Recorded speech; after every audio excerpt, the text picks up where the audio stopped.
شروع اللہ کے نام سے جو بڑا مہربان اور نہایت رحم فرمانے والا ہے۔ نبی کریم صلی اللہ علیہ وسلم کی بھوک کا واقعہ۔ حضرت سیدہ فاطمہ زہرا کو نبی اکرم صلی اللہ علیہ وسلم سے بہت محبت تھی۔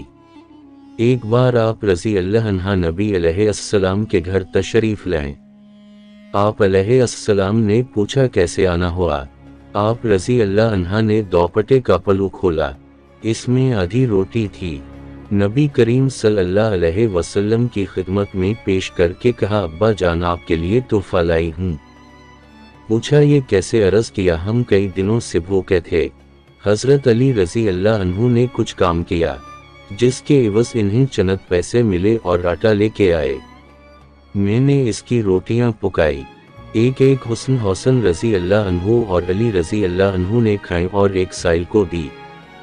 جب میں اپنے حصے کی روٹی کھا رہی تھی تو دل میں خیال آیا، فاطمہ تم بیٹھی روٹی کھا رہی ہو، پتہ نہیں ابا جان کو کھانے کو کچھ میسر ہے بھی کہ نہیں، اس لیے اپنی بقیہ آدھی روٹی آپ علیہ السلام کی خدمت میں لائی ہوں، یہ ہدیہ قبول فرما لیجئے۔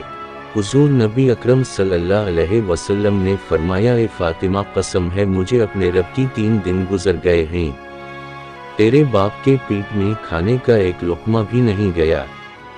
اللہ اکبر۔ پیارے بھائیوں اور دوستوں، 2 جہانوں کے سردار کا یہ علم ہے کہ 3 دن سے کچھ نہیں کھایا، فاقے کاٹ رہے ہیں، اور آج کے ہمارے حکمرانوں کو دیکھیے کہ کھانے کے میز پہ 70 طرح کے کھانے موجود ہوتے ہیں، لیکن انہیں غریب عوام کی کوئی پرواہ ہی نہیں۔ غریب لوگ بھوک سے مر رہے ہیں، لیکن ان حکمرانوں کو کچھ خبر ہی نہیں۔ اللہ ہم سب کے حالوں پر رحم فرمائے، آمین۔ اگر آپ کو یہ واقعہ پسند آئی تو برا کرم ہمارے چینل کو سبسکرائب کریں، ویڈیو کو لائک کریں اور دوسروں کے ساتھ شیئر کریں تاکہ زیادہ سے زیادہ لوگ اس سے فائدہ اٹھا سکیں۔ اگلی ویڈیو تک اللہ حافظ۔